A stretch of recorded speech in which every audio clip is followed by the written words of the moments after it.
ഈശോയിൽ ഏറ്റവും പ്രിയപ്പെട്ടവരെ, ദൈവത്തിൻ്റെ അനുഗ്രഹമുള്ള സഹായം ലഭിക്കുന്ന ഏറ്റവും നല്ലൊരു സമയത്ത് ഇന്ന് പ്രാർത്ഥിച്ചു കൊണ്ടിരിക്കുന്ന അനേകം ആയിരങ്ങളെ കുടുംബങ്ങളെ ഈ ഒരു ശുശ്രൂഷ അതൊരുപാട് പേർക്ക് അനുഗ്രഹമാകുന്ന വിധത്തിൽ പരിശുദ്ധാത്മാവ് ഒരുക്കിയിട്ടുണ്ട്. കുടുംബത്തോട് ചേർന്ന് പ്രിയപ്പെട്ടവരായ നമ്മളെല്ലാം ഒരു കുടക്കീഴിലെന്ന പോലെ ഇപ്പോൾ പ്രാർത്ഥിച്ചു കൊണ്ടിരിക്കുകയാണ്.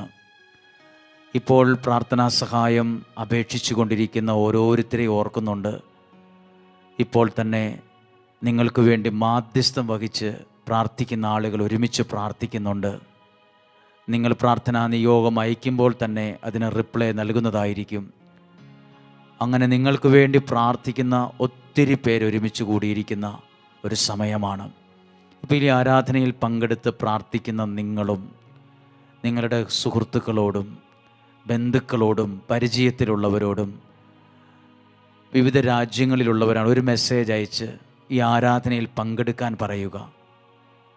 നിങ്ങൾക്ക് ഓരോരുത്തർക്കും വേണ്ടി പ്രാർത്ഥിക്കുകയാണ്. ആദ്യമേ തന്നെ എല്ലാവരെയും ഒന്ന് ചേർത്ത് നിർത്താൻ സാധിക്കുന്ന സാഹചര്യം ഉണ്ടെങ്കിൽ പലതായി നിൽക്കാതെ ചേർന്ന് നിൽക്കുക. വളരെ കുറച്ചു നേരം നമ്മൾ ഈ ഇന്നും ജീവിക്കുന്ന ദൈവത്തിൻ്റെ സന്നദ്ധിയിലിരുന്നുകൊണ്ട് നമ്മളൊന്ന് പ്രാർത്ഥിക്കാൻ പോവുകയാണ്. ശുശ്രൂഷയിലൂടെ ഒത്തിരി അനുഗ്രഹങ്ങളും നന്മകളും ഒരുപാട് കുടുംബങ്ങളിലേക്ക് വ്യക്തികളിലേക്ക് പരിശുദ്ധ അമ്മയിലൂടെ ഒത്തിരി ലഭിച്ചിട്ടുണ്ട്. ഒത്തിരി സാക്ഷ്യങ്ങൾ ഇന്നും ലഭിച്ചുകൊണ്ടിരിക്കുകയാണ്. ആ സന്തോഷമുള്ള കാര്യം കേൾക്കുകയാണ്. നമുക്കെല്ലാവർക്കും ആയിരിക്കുന്ന സ്ഥലത്ത് ഇരുന്നുകൊണ്ട് നമ്മൾ ഒരുമിച്ചല്ല, ഒറ്റയ്ക്കല്ല, ഒത്തിരി പേര് ഈ പ്രാർത്ഥനയിലുണ്ട്. നമുക്കെല്ലാം ഒന്ന് ചേർന്ന് അധരം തുറന്ന് എങ്ങനെയൊക്കെ പ്രാർത്ഥിക്കാൻ സാധിക്കുമോ അങ്ങനെ എല്ലാവരും ചേർന്ന് ഒന്ന് അധരം തുറന്ന് നമുക്കൊന്ന് സ്തുതിച്ച് പ്രാർത്ഥിക്കാം. ഹല്ലേലൂയ. കർത്താവേ, ഞങ്ങളെല്ലാവരും അങ്ങയെ സ്തുതിച്ച് പ്രാർത്ഥിക്കുന്നു. കർത്താവേ, അങ്ങയുടെ സ്വരം ശ്രവിക്കുവാൻ ഒരുങ്ങുന്ന, അങ്ങയെ ആരാധിക്കാൻ ഒരുങ്ങുന്ന ഞങ്ങളെ എല്ലാവരെയും സമർപ്പിച്ച് പ്രാർത്ഥിക്കുന്നു. ഇതിൽ പങ്കെടുക്കുന്ന എല്ലാ കുടുംബങ്ങളെയും എല്ലാ വ്യക്തികളെയും എല്ലാ യുവതീ യുവാക്കളെയും ജോലിയില്ലാതെ വിഷമിക്കുന്നവരെയും സാമ്പത്തിക പ്രതിസന്ധികൾ അനുഭവിക്കുന്നവരെയും ദൈവമേ അങ്ങയുടെ കരങ്ങളിലേക്ക് സമർപ്പിച്ചുകൊണ്ട് ഞങ്ങൾ പ്രാർത്ഥിക്കുന്നു. Hallelujah, hallelujah. കർത്താവേ, കുടുംബങ്ങളെ അനുഗ്രഹിക്കണമേ, ഈ നിയോഗങ്ങളെ സാധിച്ചു കൊടുക്കണമേ, ഈ ആവശ്യങ്ങൾ അംഗീകരിക്കണമേ, പരിശുദ്ധാത്മാവെ ഇടപെടണമേ. എല്ലാവരും ഒന്ന് പ്രാർത്ഥിച്ച് കുടുംബമായി ഒന്ന് ആരാധിച്ചു തുടങ്ങുകയെ, എല്ലാവരും ഒന്ന് പ്രാർത്ഥിച്ചു തുടങ്ങുകയെ, അല്പം കൂടെ വിശ്വാസത്തോടെ ഒന്ന് പ്രാർത്ഥിച്ചേ. Hallelujah, hallelujah. പരിശുദ്ധാത്മാവെ ഇടപെടണമേ, പരിശുദ്ധാത്മാവെ സഹായിക്കണമേ, പരിശുദ്ധാത്മാവിന്റെ വലിയ പ്രവൃത്തികളെ ഒരുക്കണമേ, ദൈവ പ്രവൃത്തികളെ വെളിവാക്കണമേ, പരിശുദ്ധാത്മാവിന്റെ ഇടപെടൽ ഉണ്ടാകണമേ, ദൈവ സാന്നിധ്യം വർഷിക്കണമേ. കർത്താവേ, ഈ ജനത്തിനു വേണ്ടി ഞങ്ങൾ പ്രാർത്ഥിക്കുന്നു, ഈ ജനത്തിനു വേണ്ടി ഞങ്ങൾ പ്രാർത്ഥിക്കുന്നു, ഈ കുടുംബങ്ങൾക്ക് വേണ്ടി ഞങ്ങൾ പ്രാർത്ഥിക്കുന്നു, ഈ നിയോഗങ്ങൾക്ക് വേണ്ടി പ്രാർത്ഥിക്കുന്നു, ഞങ്ങൾക്ക് വേണ്ടി മാധ്യസ്ഥം വഹിച്ച് പ്രാർത്ഥിക്കുന്നു. കുടുംബങ്ങളെ ദൈവമേ സമർപ്പിച്ച് പ്രാർത്ഥിക്കുന്നു. പ്രാർത്ഥനാ കൂട്ടായ്മയെ ദൈവകരങ്ങളിൽ കൊടുക്കുന്നു. കർത്താവേ, ഇതുപോലൊരു അവസരം ഒരുക്കി ഇതിന് നന്ദി പറയുന്നു. Hallelujah, hallelujah. പരിശുദ്ധാത്മാവേ നന്ദി പറയുന്നു. ഹല്ലേലൂയ, ഹല്ലേലൂയ, ഹല്ലേലൂയ, ഹല്ലേലൂയ, ഹല്ലേലൂയ, ഹല്ലേലൂയ. പ്രിയപ്പെട്ടവരെ, ഈ ഒരു സമയത്ത് എല്ലാവരെയും ഓർക്കുകയാണ്. നമ്മൾ പ്രാർത്ഥിക്കാനായി ആരാധനയോടെ മുമ്പിലിരിക്കുന്ന ഈ സമയത്ത് മാതാപിതാക്കളെ ഞങ്ങൾ ഓർക്കുന്നു, നിങ്ങളുടെ കുഞ്ഞുങ്ങളെ ഞങ്ങൾ ഓർത്ത് പ്രാർത്ഥിക്കുന്നു. പ്രാർത്ഥനാ നിയോഗം അയച്ചുകൊണ്ടിരിക്കുന്ന എല്ലാ കുടുംബങ്ങളെയും ചേർത്ത് വയ്ക്കുന്നു. യുവതീ യുവാക്കളെ ഞങ്ങൾ ഓർത്ത് പ്രാർത്ഥിക്കുന്നു. ജോലിയില്ലാതെ കഷ്ടപ്പെടുന്നവരുണ്ട്, എല്ലാ വഴികളും അടഞ്ഞു പോയവരുണ്ട്, ഒരു തരത്തിലും മുന്നോട്ട് പോകാൻ പറ്റുന്നില്ല എന്ന് വിളിച്ച് പ്രാർത്ഥിക്കുന്നവരുണ്ട്. ചിലരൊക്കെ പ്രാർത്ഥനാ നിയോഗമൊക്കെ എഴുതുന്നത് പോലും പൊട്ടിക്കരഞ്ഞുകൊണ്ടാണ്, അല്ല ഒത്തിരി സങ്കടങ്ങളോടെയാണ് അങ്ങനെ പ്രാർത്ഥിക്കുന്നവരുണ്ട്.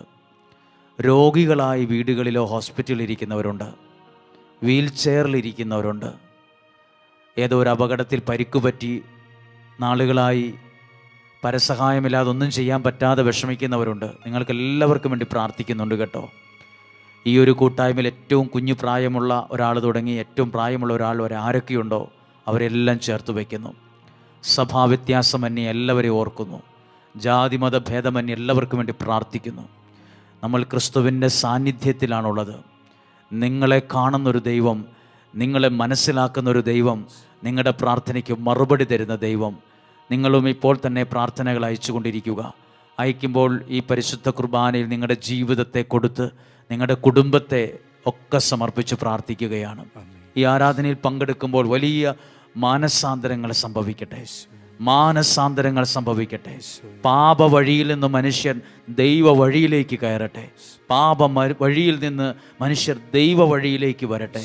പ്രിയപ്പെട്ട ഈ ആരാധനയിൽ പങ്കെടുക്കുമ്പോൾ എല്ലാവരെയും ഓർത്ത് പ്രാർത്ഥിക്കുമ്പോൾ നമ്മൾ പരസ്പരം സ്നേഹിക്കുന്നതായിരിക്കട്ടെ നമ്മുടെ ഐഡൻറ്റിറ്റി, പരസ്പരം പ്രാർത്ഥിക്കുന്നതായിരിക്കട്ടെ നമ്മുടെ മുഖമുദ്ര, പരസ്പരം സപ്പോർട്ട് ചെയ്യുന്നവരാകട്ടെ.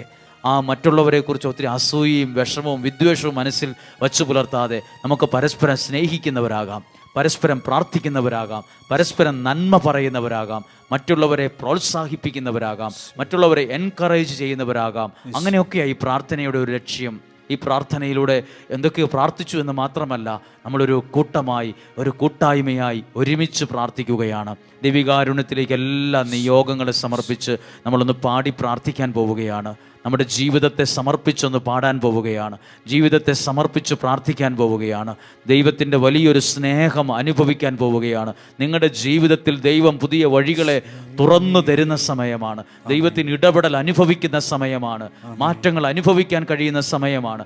നിലവിലെ സിറ്റുവേഷനിൽ ദൈവം പ്രവർത്തിക്കുന്ന സമയമാണ്. എല്ലാവരും ഒന്ന് പ്രാർത്ഥിച്ച്, എല്ലാവരും പ്രാർത്ഥിച്ചൊന്ന് ആരാധിച്ച് പാടുകയാണ്. നമ്മളെല്ലാവരും സ്തുതിക്കുന്നു ഒരിക്കൽ കൂടി.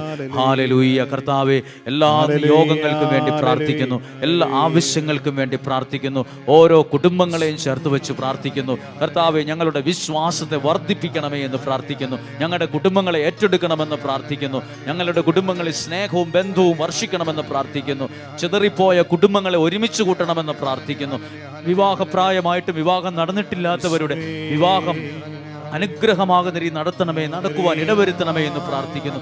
കുഞ്ഞുങ്ങളില്ലാതെ ഭാരപ്പെട്ടിരിക്കുന്നവർക്ക് ദൈവത്തിന്റെ അനുഗ്രഹം അനുഭവിക്കാൻ ഇടവരണമെന്ന് പ്രാർത്ഥിക്കുന്നു. കർത്താവെ, വിവിധ പരീക്ഷകൾക്ക് ഒരുങ്ങിക്കൊണ്ടിരിക്കുന്നവർക്ക് വേണ്ടി പ്രാർത്ഥിക്കുന്നു. രോഗികളുടെ സൗഖ്യത്തിനായി പ്രാർത്ഥിക്കുന്നു, സൗഖ്യത്തിനായി പ്രാർത്ഥിക്കുന്നു. കുടുംബത്തിൽ സന്തോഷം, സമാധാനം നിറയാൻ പ്രാർത്ഥിക്കുന്നു. ഹല്ലേലൂയ, ഹല്ലേലൂയ. യേശുവേ നന്ദി, നന്ദി. ഹല്ലേലൂയ. ചേർന്ന് പാടാം.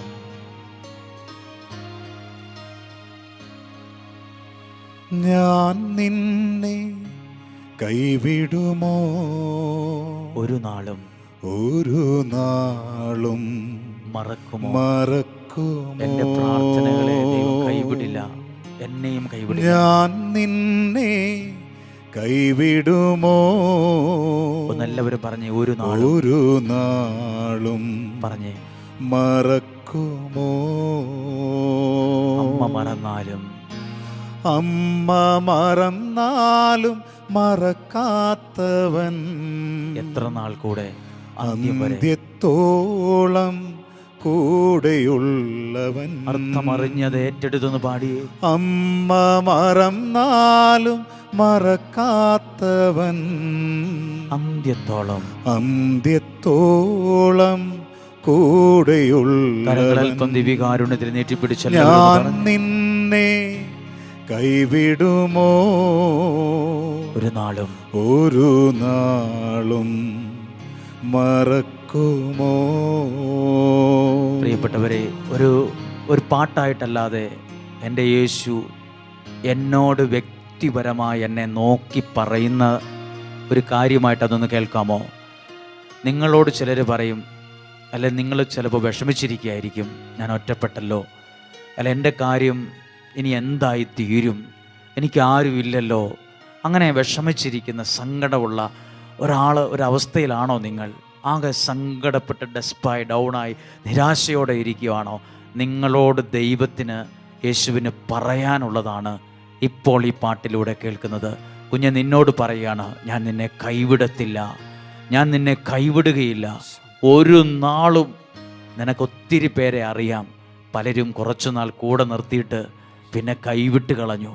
ഇപ്പോൾ അവർ വിളിക്കുകയോ മിണ്ടുകയോ പറയുകയോ അന്വേഷിക്കുകയോ ചെയ്യുന്നില്ല, ആരുമാകട്ടെ.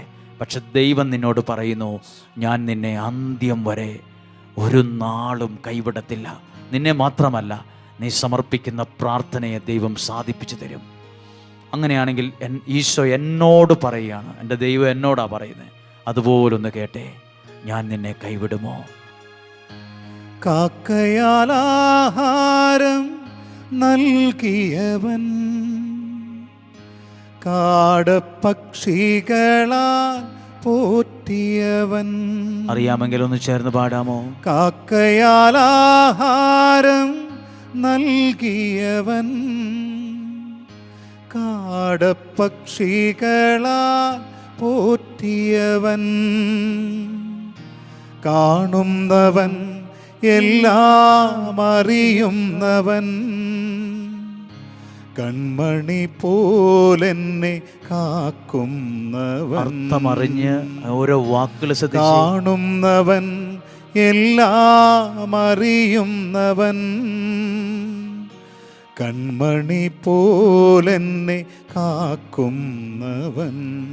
ഞാൻ നിന്നെ കൈവിടുമോ? ഒരു നാളും ഒരു നാളും കൈവിടില്ല. മറക്കുമോ? എല്ലാവരും വിശ്വസിച്ചത്. ഞാൻ നിന്നെ കൈവിടുമോ? വിഷമിക്കണ്ട, ഒറ്റപ്പെട്ടു പോയല്ലോ എന്നോർത്ത് സങ്കടമൊന്നും വേണ്ട. ഇതാ ദൈവം നിന്നോട് പറയുന്നു, ഞാൻ നിന്നെ മറക്കില്ലെന്ന്, ഞാൻ നിന്നെ മറക്കില്ലെന്ന്, ഞാൻ നിന്നെ മറക്കില്ല. അമ്മ മറന്നാലും ഞാൻ നിന്നെ മറക്കില്ല. കർത്താവേ, ഈ ആരാധനയിൽ പങ്കെടുക്കുന്ന ഓരോ ജീവിതങ്ങളുടെ മേലും ഈ പാടിയ പാട്ടിൻ്റെ അനുഭവസ്ഥരുണ്ടാകട്ടെ.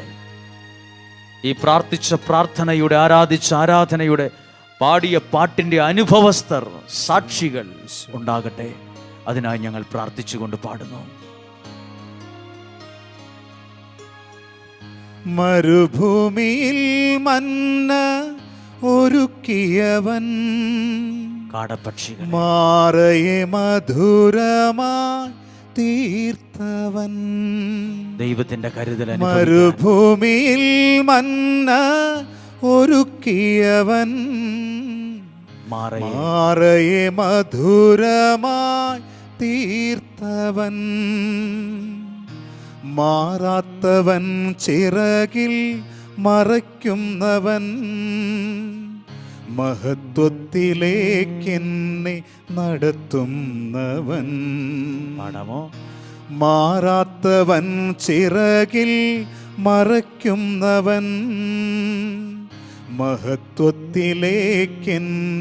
നടത്തുന്നവൻ. സ്വരമുയർത്തി എല്ലാവരും ചേർന്ന്. ഞാൻ നിന്നെ കൈവിടുമോ? ഒരു നാളും മറക്കുമോ? ഒരിക്കൽ കൂടി ഒന്ന് പറഞ്ഞ്, ഞാൻ നിന്നെ കൈവിടുമോ?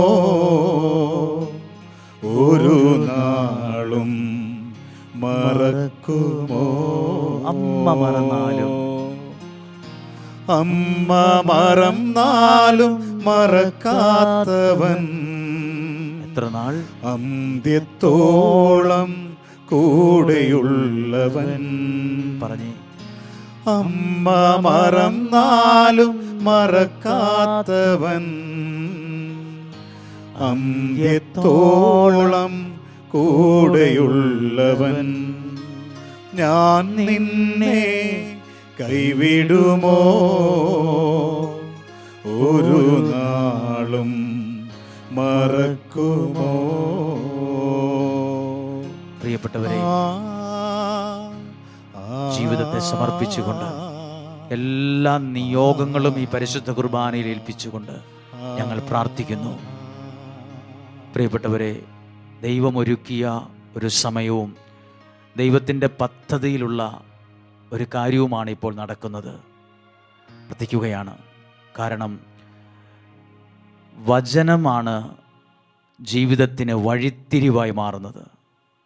ഒരാളുടെ ജീവിതത്തിൽ ആ വ്യക്തി കേൾക്കുന്ന വചനമാണ് അയാളുടെ ജീവിതത്തിൻ്റെ ടേണിംഗ് പോയിൻ്റ്.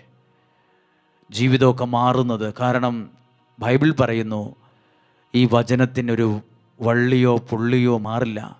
ആകാശം മാറും, ഭൂമി മാറും, കാലാവസ്ഥ മാറും, മനുഷ്യർ മാറും, പക്ഷെ ദൈവവചനത്തിന് മാറ്റമില്ല. പക്ഷേ ഈ ദൈവവചനം വിശ്വാസത്തോടെ എടുക്കുന്ന ഒരാളുടെ വിശ്വാസത്തിൽ സ്വീകരിക്കുമ്പോൾ അയാളുടെ ജീവിതത്തിൽ മാറ്റം വരും. അയാളുടെ പ്രതീക്ഷകൾ അനുഗ്രഹമായി വരാൻ തുടങ്ങും. അങ്ങനെയെങ്കിൽ ഈ വചനം ഒന്ന് ശ്രദ്ധിക്കുകയാണ്. മർക്കോസിൻ്റെ സുവിശേഷം 9-ാം അധ്യായം 14 മുതലുള്ള വാക്യങ്ങളാണ്. നിങ്ങളുടെ കൈകളിൽ ദൈവത്തിൻ്റെ വചനമുണ്ടോ? ഉണ്ടെങ്കിൽ ആ വചനം ഒന്ന് തുറന്ന് ആ ഭാഗം ഒന്ന് മടിയിൽ വയ്ക്കാമോ? നിങ്ങളുടെ പ്രാർത്ഥനാ മുറിയിലിരുന്നാണോ നിങ്ങളിത് കേൾക്കുന്നത്? നിങ്ങളുടെ അല്ലെങ്കിൽ ഒരു ഒറ്റപ്പെട്ട ഒരു സ്ഥലത്തിരുന്നാണോ? എവിടെയായാലും നിങ്ങൾ ആ ദൈവവചനം കൊണ്ടുവന്നേ. തകർന്ന് തരിപ്പണമായ ഒരു കുടുംബത്തിൽ ദൈവം ഇടപെട്ട ഒരു കാര്യം എനിക്ക് നിങ്ങളെ പരിചയപ്പെടുത്താനുണ്ട്. പിശാചുബാധയുള്ളൊരു ബാലനെ യേശു സുഖപ്പെടുത്തുകയാണ്. ആ അപ്പൻ, ഒരു പിതാവ്, തൻ്റെ മകനെ ഓർത്ത് ഭയങ്കര ദുഃഖമായിരുന്നു. കാരണം ആ മകൻ പിശാചിൻ്റെ ആ ഒരു വിഷമ സാഹചര്യം, പിശാചിൻ്റെ ആ ഒരു പീഡയിൽപ്പെട്ട് തകർന്ന് തരിപ്പണമായൊരു ജീവിതം, വെള്ളത്തിലും തീയിലും ചെന്ന് വീഴും. ഇടയ്ക്ക് അപസ്മാരം പിടിവിട്ടതുപോലെ നിലത്തു വീണ് നുരയും പതയും വരും. അപ്പോൾ എപ്പോഴും ഒരാളുടെ സഹായം വേണം. പല സ്ഥലത്തു പോയി, പലരെ കണ്ടു, പലരെ കൊണ്ടും പ്രാർത്ഥിപ്പിച്ചു, പലരും പല അഭിപ്രായങ്ങൾ പറഞ്ഞു, ഒരു മാറ്റവും ഉണ്ടായില്ല. അവസാനം ആ പിതാവ് ഇങ്ങനെ ചിന്തിച്ചു, യേശു ക്രിസ്തുവിൻ്റെ ശിഷ്യന്മാരുടെ അടുത്ത് കൊണ്ടുപോയി ഒന്ന് പ്രാർത്ഥിപ്പിക്കാം. അങ്ങനെ അവർ യേശുവിൻ്റെ ശിഷ്യന്മാരുടെ അടുത്ത് കൊണ്ടു ചെന്നു. അവരും പ്രാർത്ഥിച്ചു, പറ്റുന്ന പോലൊക്കെ അവരും പ്രാർത്ഥിച്ചു. ഒരു മാറ്റവും ഉണ്ടായില്ല. അവസാനം ആ പിതാവിന് തന്നെ വിഷമമുണ്ടായി, ഞാൻ എൻ്റെ കൊച്ചിനെ ഇവരുടെ അടുത്ത് കൊണ്ടുവന്നിട്ട് പോലും ഇവർക്കൊന്നും ചെയ്യാൻ കഴിഞ്ഞില്ലല്ലോ. അവസാനത്തെ പ്രതീക്ഷയും അവിടെ അവസാനിക്കുമ്പോൾ ഈ പിതാവിന് തോന്നുകയാണ്, യേശുവിൻ്റെ അടുത്ത് ചെന്ന് പറയാം. അതാണ് 20-ാമത്തെ വാക്യം മുതൽ ആ പിതാവ് ആ കുഞ്ഞിനെ യേശുവിൻ്റെ അടുത്ത് കൊണ്ടു ചെന്നിട്ട് പറഞ്ഞ കാര്യങ്ങളാണ് 23-ാമത്തെ വാക്യം. കൊണ്ടു ചെന്ന് പറഞ്ഞു. 23-ാമത്തെ വാക്യം ഇങ്ങനെയാണ്. ആ പിതാവ് 22-ാമത്തെ വാക്യം, ആ പിതാവ് പറഞ്ഞു, പലപ്പോഴും അവനെ നശിപ്പിക്കാൻ വേണ്ടി തീയിലും വെള്ളത്തിലും വീഴ്ത്തിയിട്ടുണ്ട്. എന്തിനു വേണ്ടി? നശിപ്പിക്കാൻ വേണ്ടി. പിശാചിൻ്റെ ഒരു പദ്ധതി ഒറ്റ ഒരെണ്ണമുള്ളൂ, നശിപ്പിക്കുക. ദൈവത്തിൻ്റെ പദ്ധതിയോ നിന്നെ നശിപ്പിക്കുക എന്നുള്ളതല്ല. എവിടെയാണോ നീ തകർന്നിരിക്കുന്നത് അവിടെയും കൊണ്ട് നിൻ്റെ ജീവിതത്തെ രക്ഷിക്കുക എന്നുള്ളതാണ് ദൈവത്തിൻ്റെ പദ്ധതി. പിശാചിൻ്റെ പദ്ധതി കണ്ടു, ഇവനെ തീയിലും വെള്ളത്തിലും വീഴ്ത്തി നശിപ്പിക്കുക, ഇല്ലാതാക്കുക. അതിനുവേണ്ടി രാപകൽ കഷ്ടപ്പെട്ടുകൊണ്ടിരിക്കുകയാണ് പിശാച്. ആ പിതാവ് പറഞ്ഞു, എൻ്റെ മകൻ ഈ അവസ്ഥയിലാണ് എന്ന് പറഞ്ഞു, ഞങ്ങളോട് കരുണ തോന്നി ഞങ്ങളെ സഹായിക്കണമേ എന്ന് പറഞ്ഞു. 23-ാമത്തെ വാക്യം നമ്മളെല്ലാവരും പറയണം. 23-ാമത്തെ വാക്യം, യേശു പറഞ്ഞു, കഴിയുമെങ്കിലെന്നോ. ആ പിതാവ് ചോദിച്ചു, ശിഷ്യന്മാർക്ക് കഴിഞ്ഞില്ല, നിനക്ക് കഴിയുമോ? നിനക്ക് പറ്റുമോ? അപ്പോൾ തിരിച്ചു ചോദിച്ചൊരു പറഞ്ഞ മറുപടിയാണ്, കഴിയുമെങ്കിലെന്നോ. പങ്കെടുത്ത് പ്രാർത്ഥിക്കുന്നവരും അല്ലാത്തവരുമായ കുടുംബങ്ങൾ ഇത് കണ്ടുകൊണ്ടിരിക്കുമ്പോൾ അവരുടെ സങ്കടങ്ങൾ ദൈവസന്നിധിയിൽ പ്രാർത്ഥിക്കുമ്പോൾ, ഇതാ കുഞ്ഞെ, ദൈവം നിന്നോട് പറയുന്നു, ഈ ദിവ്യകാരുണ്യത്തിൽ യേശു നിന്നോട് പറയുന്നു, കഴിയുമെങ്കിലെന്നോ. വിശ്വസിക്കുന്നവന് എല്ലാ കാര്യങ്ങളും സാധിക്കും. വിശ്വസിക്കുന്നവന് എല്ലാ കാര്യവും സാധ്യമാകും. എല്ലാ കാര്യവും സാധ്യമാകും. അങ്ങനെയെങ്കിൽ ഇത്രയും പറഞ്ഞ വചനം വെച്ച് ആ വചനത്തിലൂടെ നിങ്ങളുടെ പ്രാർത്ഥനകളെ സ്വീകരിക്കുന്നു. നിങ്ങളുടെ പ്രാർത്ഥനകൾക്ക് വേണ്ടി ഞങ്ങൾ പ്രാർത്ഥിക്കുന്നു. നിങ്ങൾക്ക് വേണ്ടി ഞങ്ങൾ കരങ്ങൾ ഉയർത്തുന്നു. നിങ്ങൾക്ക് വേണ്ടി ഞങ്ങൾ ഇതാ ദൈവസന്നിധിയിൽ പാടുന്നു. നിങ്ങൾക്ക് വേണ്ടി ഞങ്ങളിതാ ഈ സമയം സന്തോഷത്തോടെ പ്രതീക്ഷയോടെ ദൈവസന്നിധിയിൽ നിൽക്കുന്നു. നിങ്ങൾക്കും സന്തോഷത്തോടെ പ്രതീക്ഷയോടെ നിങ്ങളുടെ പ്രാർത്ഥനകളെ അയക്കാം. ഇതാ ഈ നിമിഷം നമ്മൾ ഒരിക്കൽ കൂടി ഇത്രയും കേട്ട വചനം ആ പിതാവിൽ നിന്ന് പഠിച്ചൊരു പാഠമുണ്ട്. ആ പിതാവ് ആ മകനെ പ്രതിസന്ധിയാണെന്ന് പറഞ്ഞ് മുറിയിൽ പൂട്ടിയിട്ടു എന്നല്ല, ആ കൊച്ചിനെയും കൂടെ ചേർത്ത് പിടിച്ച് യേശുവിൻ്റെ അടുക്കൽ കൊണ്ടുവന്നു. പ്രിയപ്പെട്ടവരെ, നിങ്ങളും അതാ ചെയ്തുകൊണ്ടിരിക്കുന്നത്. നിങ്ങളുടെ പ്രയാസങ്ങൾ, പ്രതിസന്ധികളെല്ലാം ഉണ്ട്. പക്ഷേ ആ പ്രതിസന്ധികളോടെ, ആ സിറ്റുവേഷനിലോടുകൂടെ തന്നെ ദൈവത്തിൻ്റെ അടുത്തേക്ക് നിങ്ങൾ വന്നിരിക്കുകയാണ്. അപ്പോൾ ദൈവം നിങ്ങളോട് പറയും, വിശ്വസിക്കുന്നവന് എല്ലാ കാര്യവും സാധ്യമാണ്. ഒന്ന് മനസ്സിൽ പറഞ്ഞ ഒരു 3 പ്രാവശ്യം, വിശ്വസിക്കുന്നവന് എല്ലാ കാര്യവും സാധ്യമാണ്. ഞാൻ ദൈവവചനത്തിലെ ഒരു വാക്കാണ് പറഞ്ഞത്, യേശു പറഞ്ഞ വചനമാണ്. വിശ്വസിക്കുന്നവന് എല്ലാ കാര്യവും എഴുതിയിട്ടുണ്ട്. വിശ്വസിക്കുന്നവന് എല്ലാ കാര്യവും സാധ്യമാണ്. ഈ നിയോഗത്തിൻ്റെ മേൽ അത്ഭുതം സാധ്യമാണ്. ഈ പ്രാർത്ഥനയ്ക്ക് ഉത്തരം സാധ്യമാണ്. ഈ രോഗത്തിന് സൗഖ്യം സാധ്യമാണ്. ഈ രോഗബാധിതന് സൗഖ്യം സാധ്യമാണ്. എനിക്ക് രക്ഷപ്പെടാൻ കഴിയുമോ? സാധ്യമാണ്. എൻ്റെ ഈ പരീക്ഷയിൽ ഞാൻ ജയിക്കുമോ? സാധ്യമാണ്. എൻ്റെ വിവാഹം നടക്കുമോ? സാധ്യമാണ്. എനിക്ക് എൻ്റെ കുടുംബജീവിതം അനുഗ്രഹത്തിലാകുമോ? സാധ്യമാണ്. എൻ്റെ ഭാവി നല്ലതായി മാറുമോ? എനിക്ക് നന്നായിട്ട് ജീവിക്കാൻ കഴിയുമോ? സാധ്യമാണ്. കാരണം എൻ്റെ കഴിവിലല്ല, വിശ്വസിക്കുന്നവന് എല്ലാം സാധ്യമാണ്. എല്ലാം സാധ്യമാണ്. അങ്ങനെയെങ്കിൽ കരങ്ങളെ ഉയർത്തി ഒരിക്കൽ കൂടി നിങ്ങളുടെ പ്രാർത്ഥനകളെ യേശുവിലേക്ക് കൊടുത്തേ. നിങ്ങളുടെ ജീവിതത്തെ ഒന്ന് കൊടുത്തേ. നിങ്ങളുടെ പ്രാർത്ഥന ആവശ്യങ്ങളെ കൊടുത്തേ. നിങ്ങളുടെ ഭവനത്തെ സമർപ്പിച്ച് ദൈവകരങ്ങളിലേക്ക് കൊടുത്ത് അധരം തുറന്നൊന്ന് പ്രാർത്ഥിച്ച്, അധരം തുറന്നൊന്ന് ആരാധിച്ച്, പ്രാർത്ഥനാമുറിയിൽ പ്രാർത്ഥിക്കാൻ പറ്റുന്ന ഒരു അന്തരീക്ഷവും സാഹചര്യവുമാണെങ്കിൽ ഒന്ന് പ്രാർത്ഥിച്ചു നോക്ക്. ഒന്ന് പ്രാർത്ഥിച്ചു നോക്കി, ഒന്ന് പ്രാർത്ഥിച്ച്, ഒന്ന് സ്തുതിച്ച്. ഹല്ലേലൂയ. എല്ലാവരും സ്തുതിക്കുന്നു, എല്ലാവരും സ്തുതിക്കുന്നു. കർത്താവേ, ഈ ആരാധനയിൽ പങ്കെടുക്കുന്നവരെ ദൈവകരങ്ങളിലേക്ക് കൊടുക്കുന്നു, ദൈവകരങ്ങളിലേക്ക് കൊടുക്കുന്നു. ദൈവത്തിൻ്റെ ആത്മാവ് ഇടപെടട്ടെ, ദൈവത്തിൻ്റെ സഹായം ലഭിക്കട്ടെ. കുടുംബങ്ങളെ ദൈവം തൊടട്ടെ. ഈ പ്രാർത്ഥനയിൽ പങ്കെടുക്കുന്നവരെ ദൈവം തൊടട്ടെ. ഇപ്പോൾ തന്നെ അസാധ്യ കാര്യങ്ങൾ സാധിച്ചു കിട്ടട്ടെ. ഈ പ്രാർത്ഥനകൾക്ക് മറുപടി ലഭിക്കട്ടെ. പരിശുദ്ധാത്മാവ് നിങ്ങളെ തൊടട്ടെ. ദൈവ സാന്നിധ്യം കൊണ്ട് നിറയട്ടെ. നിങ്ങളുടെ വീടുമായി ബന്ധപ്പെട്ട പ്രതിസന്ധികൾ മാറട്ടെ. നിങ്ങളുടെ ആവശ്യങ്ങളുടെ മേൽ ദൈവശക്തി വ്യാപരിക്കട്ടെ. ദൈവത്തിന്റെ കരം നിങ്ങളിൽ ചലിക്കട്ടെ. ഹല്ലേലൂയ, ഹല്ലേലൂയ, ഹല്ലേലൂയ, ഹല്ലേലൂയ. യേശുവേ നന്ദി പറയുന്നു. യേശുവേ സ്തുതിക്കുന്നു, സ്തുതിക്കുന്നു, സ്തുതിക്കുന്നു, സ്തുതിക്കുന്നു.